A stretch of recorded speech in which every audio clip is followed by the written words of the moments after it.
How's it going, everybody? This is Seer here, and today we're going over Quasar's kit. Yes, I can actually say his name properly. I just mispronounced it, which I definitely apologize. But his kit is very interesting, very powerful, and I didn't want to just do a reaction video to Valley Flying. I just wanted to kind of do a breakdown analysis, kind of take apart his kit. Let's remove the war offense aspect. Let's take a look at the kit without the awakened abilities and see how powerful Quasar actually is going to end up being, and he is a monster of a character. So as you see on here, I do have a portion where it says exposed characters. These are characters that could potentially work with Quasar because he does have a very powerful exposed mechanic, probably one of the most important ones in the game right now. But as far as his traits goes, he is a hero, cosmic, mystic, brawler, legendary with the speed of 129. He is insanely fast, and getting him going early, I don't think is going to end up being an issue. But in regards to the exposed characters, I wanted to kind of discuss this first. So currently we have about 5 characters in the game. I don't think I missed anybody. If I did, let me know in the comments. Nightcrawler's exposed makes it to where his basic attack gets that 100% crit chance. Vol ends up giving out some ability energy. It's kind of on a longer cooldown though, so I don't know how viable that is unless Vol ends up getting a rework in the future. That could be pretty interesting, putting Vol and Quasar together. Super Scroll has a very short cooldown for his special. He ramps up very quickly, so putting him with Quasar could be very interesting as far as like a power duo. Gohori makes it to where if you hit the exposed target, they end up getting blind with her. Super Scroll, when you hit the exposed target, the enemy with the lowest health takes kind of out of turn damage, so that's pretty cool. Thanos Endgame, I think, is going to kind of be a power couple with Quasar as well, making it to where anytime you hit into that expose, you're giving out ability energy, making it to where Quasar can basically get more exposed out there. It's going to be pretty crazy to see what ends up happening. What I'm currently looking at is the Annihilators, Super Skrull, and Quasar. I think that's going to wreck a lot of things, not just in War, but in Cosmic Crucible. Having it to where you have Gladiator, you have Thanos Endgame, so you have 2 villains, Quasar, Silver Surfer, and then you throw Super Skrull in there. That's 3 characters that could get exposed out there, and that could be pretty menacing, I think, as far as what you could do, whether in Crucible or Alliance War. Let's go ahead and take a look at the kit, though, and see how powerful he actually is. So for his basic, this is pretty important as far as the order of operations goes. They have on here gain +1 offense up to a maximum of 3. That's the very first line. So he's going to start by giving himself offense up. Then he's going to end up doing the damage of 320% damage, getting slow on the enemy. If the target is a cosmic character, steal 10% health from the primary target. The ISO attack does the same thing. So you basically, as a striker, if he's hidden into a cosmic enemy, he's stealing 20% health from the enemy. So we can kind of look back at like the original Omega Red, for instance. His basic stole 10% health, and him as a striker, he was wrecking everything. So striker is definitely on the menu for him. Considering this does say cosmic, if you're not punching into a Mephisto or Odin, I could see him being a raider, but I think most people is going to end up running him as a striker because of this. Now, for the awakened abilities, yes, there are 3 awakened abilities. The basic, the ultimate, and the passive. We're going to have to kind of see how they give out these awakened abilities, because some of them are very important. I think the basic right here is probably the least important. So the basic is going to flip Disrupt on self, on War Offense, and also in War Offense, steal 10% health from the primary target. So it's always going to steal that. It doesn't have to be that cosmic enemy that you're punching into for this. So it's important, but it's not super important. It's kind of like a luxury, in my opinion. Now, for his special, it's a very short cooldown of a 4/4. Attack the primary and adjacent targets for 350% piercing, new stat, piercing damage, plus deal 15% of this character's max health as damage. So during the kind of introduction of Quasar, they said he has a very high damage and health stat. I believe the other was like a focus or resistance. I'm not entirely positive on that one. I was more concerned about the damage and health because of this ability. So new stats going into piercing damage and max health damage of this character. This is going to just destroy this primary and adjacent targets. It's not over. Apply defense down for 2 turns, slow for 2 turns, offense down for 2 turns, and exposed to the primary target. So that's what you're talking about with the exposed abilities on here. Now, when you get over to the passive, I'll kind of explain what the exposed does. It's insane as far as what it can end up doing to this game. Now, it's also going to be applying defense down for 2 turns to each adjacent target. So not only is the primary target getting the mass damage and all these abilities, the adjacents are now getting that defense down.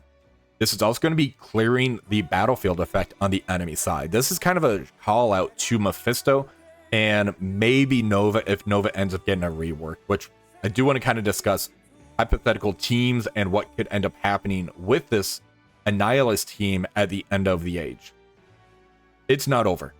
Call the ally with the highest damage to attack the primary target. So if we end up breaking this down, this character is a striker.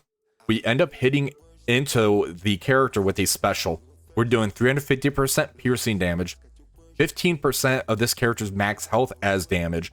They get defense down, slow, offense down. We are then calling the ally with the highest damage to hit this target with the defense down. Then as a striker, Quasar is hitting into this target as well. And that's, if it's a cosmic or in war offense, now going to be doing that 10% health steal. Whoever's on the receiving end of this ability is getting wrecked. So I don't know how many characters could end up surviving this, but this is a huge nuke on whatever target you're punching into. Now, there is a war call out. The adjacent targets that get that defense down, they're also going to be getting slow offense down for 2 turns, and each of those adjacent targets are getting exposed. So we can have up to 3 exposed in the battlefield right off the bat if you end up using that special turn 1. Now, I think it's going to be interesting and kind of depending on what you're punching into if you're going to end up using that special or the ultimate ability first. If we look at the ultimate ability, it's a 7/7 cooldown. It's going to clear all charged on all enemies. Basically, Odin, if you start off with the special or this, flip all negative effects on this character and heal for 15% max health. Attack the primary and adjacent targets for 500% piercing. We just kind of discussed what the piercing damage could end up doing. It's pretty nasty as far as that primary and adjacent targets. I'm kind of glad this isn't just the whole battlefield getting hit with this 500% piercing.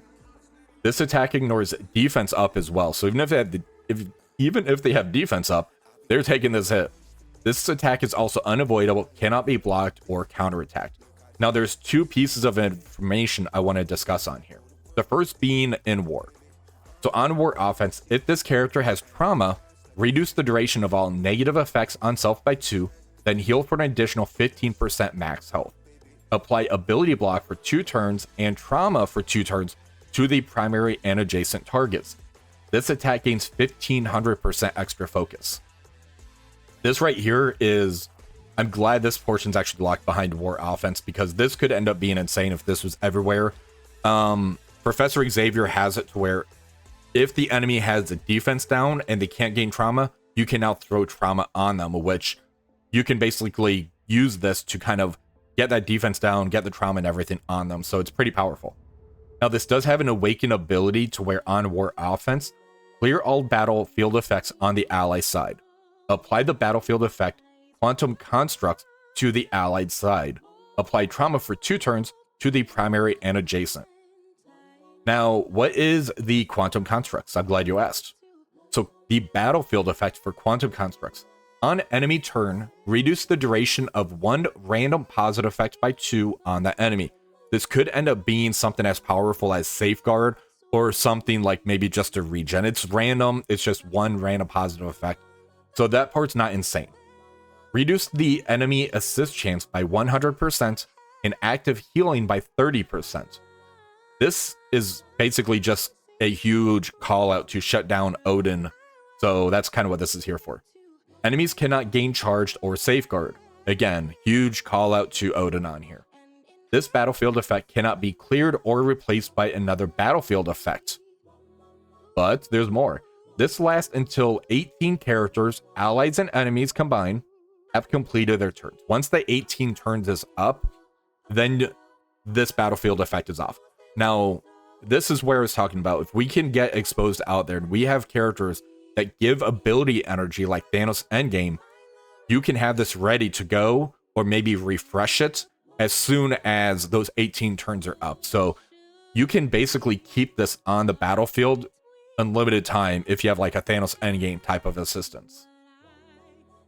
Now for the passive, you know when you were a kid and you would play like role-playing games like me, I played X-Men, Star Wars and stuff, and you start to say, oh, I'm gonna hit you with this energy blast, like, oh no, I have this energy force field that says I can now teleport and you can't hurt me anymore because I have max regeneration, I come back to life. That's kind of what this is. No joke. So on spawn, gain defense up for 2 turns, immunity for 2 turns, to self and all allies.